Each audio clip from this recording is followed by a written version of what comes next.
The East Bank swap is a bad deal for all of us. We give East Bank 3 parcels of public land, the West End Public Library, the Special Ops Police Station, and the West End Fire Station.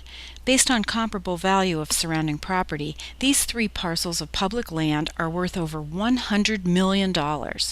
In exchange for the land, East Bank will rebuild the library and the fire station, which they say will cost them $20 million. $100 million in land for $20 million in construction? That's an $80 million giveaway. The library and the fire station will no longer be standalone buildings, and East Bank will own both the land and the buildings. That means East Bank will become our landlord. Do we want private developers owning our libraries and fire stations? What will happen to our critical public facilities in the future if East Bank decides to redevelop or sell? Under D.C.'s inclusionary zoning law, East Bank must build a certain number of affordable units at their cost. But in this deal, we give East Bank an additional $7.2 million for the affordable housing, which East Bank will own and collect rent on. We also give East Bank a waiver to put the units over the fire station instead of the library.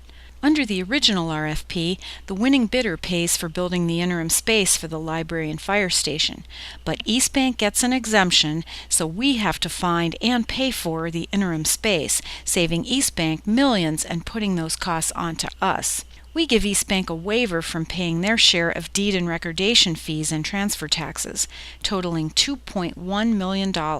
Library space will shrink by 2,000 square feet, and library parking spaces will shrink from 13 to 6. Oh, and we have to buy back those spaces from East Bank at about $50,000 each.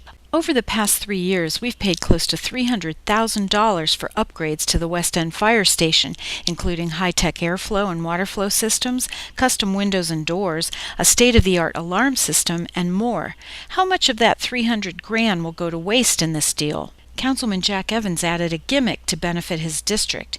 85% of deed and recordation fees from East Bank condo sales will go into a special interest fund for the West End instead of our citywide general fund as they should. This is the same councilman who, in 2007, pushed a similar East Bank sweetheart deal through City Council as emergency legislation.